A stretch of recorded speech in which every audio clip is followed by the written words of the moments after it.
반갑습니다. 4월 4일 주일 큐티 스케치 시간입니다. 오늘 본문은 마태복음 28장 1절부터 20절까지의 말씀입니다. 오늘 본문은 이렇게 시작합니다. 안식일이 다 지나고 안식 후 첫날이 되려는 새벽에 막달라 마리아와 다른 마리아가 무덤을 보려고 갔더니, 오늘 본문은 예수님이 살아나시는, 부활하시는 그 내용을 소개하는 본문입니다. 오늘 1절처럼 안식일이 지났어요. 그러니까 어제 본문이 안식일이었습니다. 안식일. 안식일에는요, 사람이 일하면 안 됩니다. 아무것도 하면 안 되죠. 그러니까 안식일이 지날 때까지 사람들이 기다립니다. 그리고 안식 후 첫날에 새벽같이 여인들이 갑니다. 예수님이 어떻게 되었는지. 그런데 갔더니 큰 지진이 나고 주의 천사가 하늘로부터 내려와 돌을 굴려내고 앉아있는 것을 보게 됩니다. 그들은 예수님을 사랑하기 때문에 갔어요. 사랑하기 때문에 주님을 돌보고 싶어서, 주님을 보고 싶어서 갔습니다. 사실 이 안식일이 얼마나 이들에게 길었겠습니까? 안식일날 정말 안식할 수 있어야 되는데 결코 안식할 수 없었던 여인들, 그리고 그 제자들 마찬가지입니다.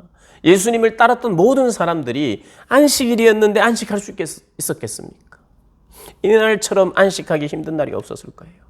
대제사장들이나 서기관들에게도 마찬가지였을 것입니다. 물론 그들은 이제 안식할 수 있겠구나 이렇게 생각했을 수도 있어요. 그러나 그 안식이 아직 안식 후 첫날 이 3일째 되는 날까지 결말을 봐야 되니까 약간의 불안함은 있었을 것입니다. 여인들과 주님을 따랐던 사람들은 허전함과 낙담과 정말 여러 가지 감정이 생겼을 거예요. 허무함. 이대로 끝난단 말인가? 내가 주님을 따라다녔던 3년이 이렇게 허무하게 끝이 나버리는가? 낙담하고 때로는 자기 자신에 대해서 죄책감과 죄송함 속에 있었던 안식일. 그런데 안식 후 첫날 상황은 완전히 바뀌어버립니다. 사실 안식 후 첫날, 이때의 안식일이 토요일이죠. 토요일 그 다음 날, 오늘로는 주일인데 이들에게는 토요일 안식 후의 첫날은 이제 월요일이나 마찬가지였어요. 그들이 할 일 하러 가는 겁니다. 이제 쉬었잖아요. 쉬고 이제 새로운 날이 시작됩니다. 그래서 어떤 이들은 자기의 새로운 삶에 이제는 주님을 잊어버리자 하고 자신의 일을 할 수도 있습니다. 그리고 대제사장을 비롯한 이 지도자들은 이제 끝이 났다, 새로운 시작을 해보자 했을지도 모르겠어요. 그런데 예수님이, 우리 하나님께서 새로운 시작을 주십니다.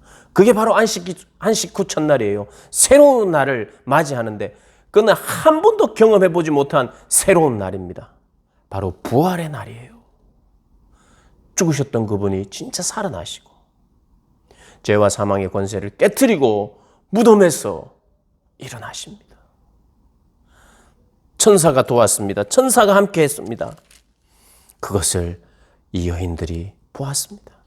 지키던 자들도 보았습니다. 그래서 4절 말씀에 무서워서 떨며 죽은 사람처럼 됐다고 말합니다. 너무 무서워서 두려워서. 여인들에게도 이런 두려움이 있었어요. 그러자 천사가 말합니다. 두려워하지 말라. 십자가에 못 박히신 예수를 너희가 찾느냐?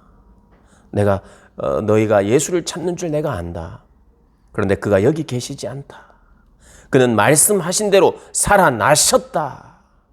저 누운 것을 보아라. 이렇게 이야기합니다. 빈 무덤을 보았습니다. 주님이 안 계신 것도 보았습니다. 그리고 천사들이 이야기합니다. 빨리 가서 그 제자들에게 알려라. 여러분, 제자들은 다 도망갔습니다. 예수님을 뵐 면목도 없었을 거예요. 그런데 제자들에게 빨리 가라. 우리 주님, 하나님의 천사들을 시키셔서 제자들을 찾습니다. 제자들을 사랑했습니다. 살아난 것을 제자들에게 말해야 하니까요. 그리고 이렇게 이야기합니다. 그가 죽은 자 가운데서 살아나셨고 너희보다 먼저 갈릴리로 가실 것이다. 갈릴리 바다로 간다는 것. 갈릴리 바다가 어떤 곳입니까? 주님을 처음 만난 곳. 주님을 처음 만나서 이제까지 3년 동안 주님을 다녔는데 그 처음 만난 곳으로 다시 갑니다. 처음 만난 곳에서 내가 너를 사람을 낚는 어부가 되게 하겠다라고 말씀하시면서 제자들을 불러서 이 시까지 왔는데 부활하셔서 다시 그리로 가십니다. 그래서 무슨 의미입니까? 내가 너희와 함께하리라. 내가 너희를 회복시켜 주리라. 처음 만났던 곳에 간다는 것은 그런 의미일 것입니다. 처음 만나서 여기서부터 다시 시작하는 거예요. 다시. 부활하신 주님을 경험하고 다시 시작하겠다는 겁니다. 우리 주님은 다시 시작할 수 있는 기회를 우리에게 허락하시는 분이에요. 부활해서 지금 뭐 하고 계십니까? 이놈들 하면서 혼내면서 그 자리에서 뭔가 하는 게 아니라 예수님은 애써서 약속의 말씀처럼 그리고 그 이유는 처음 만난 그곳에서 회복을 명하시고 그들의 마음을 만져주시면서 평안하냐 말씀하시면서 그들을 새롭게 하시는 것이 우리 주님이십니다. 여러분, 그래서요, 부활하셨다 할 때 부활하면 끝이에요. 부활하면 우리 믿음이 생기는 것입니다만은, 그런데 내 손으로 십자가에 못 박았고 그리고 십자가에 못 박힐 때 나는 도망갔고 그런데 예수님이 살았다고 해서 그것이 우리에게 반갑겠습니까? 물론 너무 반갑겠지만 죄 속에서 만나뵐 면목은 없어요. 도저히 못 만나는 거예요. 그런데 주님이 그것을 다 아십니다. 만나뵐 면목이 없는 그들에게 먼저 약속하셨어요.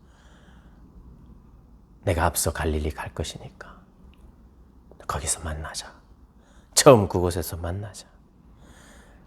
이제까지 3년 동안 나와 함께 달려왔지만 여전히 연약함이 있었고 어떤 면에서는 최종적으로는 결론적으로는 실패했는데 내가 부활해서 다시 시작한다. 내가 진짜 너희들을 사람을 낚는 어부가 되게 하겠다. 너희들을 복음의 증인으로 삼겠다. 너희들을 나의 복음의 증인, 부활의 증인으로 삼아서 진짜 사람을 살려내는, 사람을 낚아내는 그런 사람을 낚는 어부가 되게 하겠다. 뭐 이렇게 하시려고 갈릴리 해변으로 가신 거죠. 그리고 그곳에서 다시 시작하는 것입니다. 다시 출발하는 것입니다.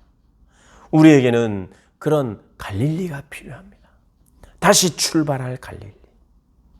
우리의 결단도 있었고 우리가 뭐 다 버리고 배도 버리고 집도 버리고 순종하고 또 헌신했던 이런 거 결과적으로는 마지막에는 그 모든 것이 무용지물인 것 같은 결국에는 예수님을 어떻게 다 자르면 예수님을 모든 것을 버리고 따랐다가 결국에는 예수님을 배신하려고 흩어지려고 두려워서 예수님을 떠나버리기 위해서 3년 동안 따라다닌 것밖에 안 되잖아요. 어떻게 보면 3년의 시간 동안 예수님을 동고동락하면서 예수님과 함께 했는데 결국 모든 것을 버리고 예수님을 떠났던 그들이 3년 동안 남는 것이 아무것도 없고 예수님의 마음만 아프게 하고 돌아와 버리게 된 그들.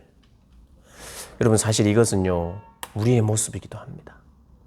하나님 은혜 주셔서 헌신하고 버릴 것도 버리고 세상의 가치도 버리고 하나님 나라의 가치로 무장한다고 나름대로 살아봤는데 어떻게 보면 내가 뭘 한 건가 변한 것도 없는 것 같고 들쭉날쭉하다가 어떨 때는 하나님이 뭔가 크게 역사하신 것 같고 하나님 나라에 조금이라도 보탬이 되는 것 같은 보람이 있었다가도 한없이 무너지는 우리 자신을 보면서 내가 한 게 그리고 할 수 있는 게 아무것도 없고 결국에는 예수님께 헌신했다가 예수님의 이름에 먹칠을 하는 인생밖에 되지 않았구나 할 때가 얼마나 많습니까?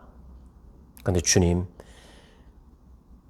그곳으로 다시 우리를 데리고 가신다고 말합니다. 부활하셔서 하고 싶은 것이 다시 만나는 거예요. 부활하신 주님을 그냥 만나기만 하면 우리가 그냥 반가운 게 아니라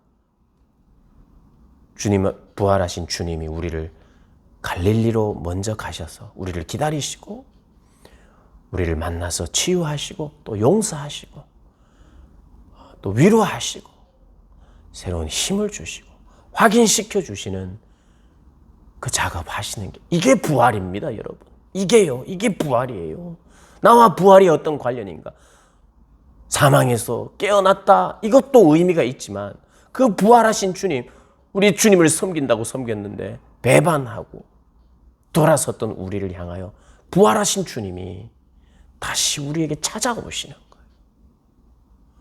여인들밖에 찾아가지 않는 그 무덤이었죠. 그런데 우리 주님은 우리를 찾아오십니다.